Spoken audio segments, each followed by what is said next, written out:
Walang inyong pagtuon at agdam na kaninyo sa pagdawat ng katundanan, baguhan pagtuon ninyo karon ang mga panumpa sa inyong kaugalingong bunyag. Ito ba ito sa pusohan? Isang ritual ba ninyo sa laro kabuhin kabudiha sa gagawasan sa mga anak sa Diyos? Isang ritual ba ninyo ang pagdami sa dautan o ang pagpaulikod sa sala? Isang ritual ba ninyo sa Satanas sa amahan sa sala o prinsipe sa kagipitan? Nagtuo ba kamo sa Diyos sa amahan, makagagawon sa tanan? Nagatuo ba kamo sa Diyos sa amahan, makagagawon sa tanan? Nagatuo ba kamo sa kami sa Kristo yung puntong anak, nag-ianak ni Maria na Virgen? Nagatuo ba kamo sa Espiritu Santo o sa Katolikong simbahan?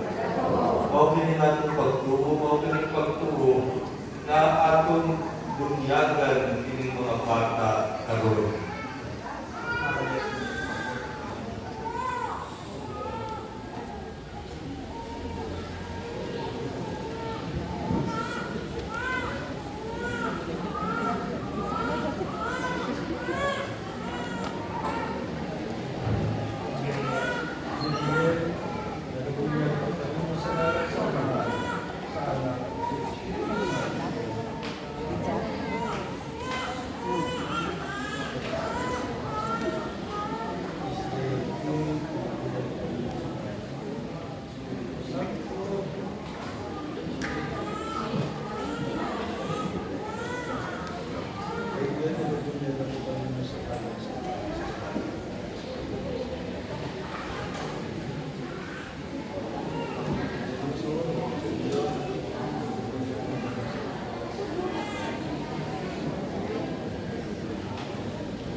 Ang Diyos na mahal at ang Ginoo sa Kristo, nagatuwas sa inyo sa sala, naghatag ka ninyo sa bagong pagkatao, pinaagi sa tubig o sa Espiritu Santo, o dadawat ka ninyo tipon sa mga santos na katauhan. Sa karon magadiyo ka ninyo sa Krismas sa kaluwasan. Maingon na si Kristo bibihugan na paring hari o propeta.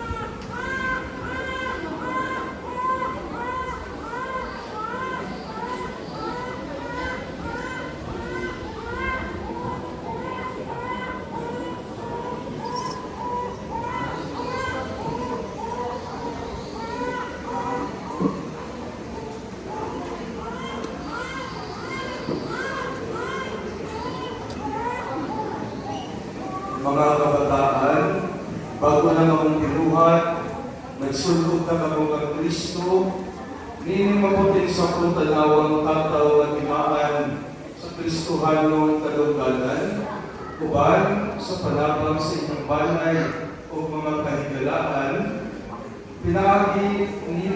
pinaagi sa ilang mga bulog o palatingan, dadaan ang tumugang away buling, ngadto sa kinabuhing tayo sa langit.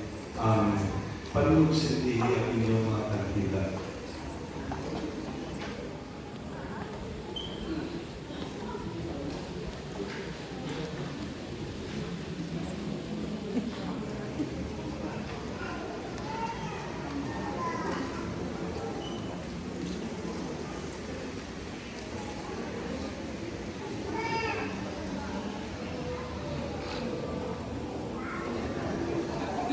Share ko rin sa ito.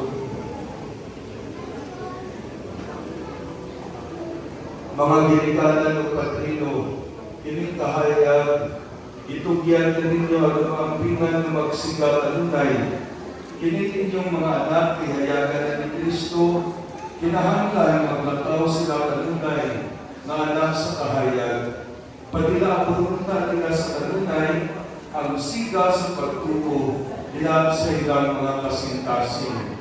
Sa pagbalik sa Ginoo, musugat unta sila kaniya, uban sa tagang mga santo sa ginarian sa langit. Isunog ninyo si Kristo na bunyagan ng mabulian kaniya. Alleluia, Alleluia. Karon kitang tanan atong ambuon ang mga pulong na gitudlo kanato sa atong manunubos tanan amahan namo.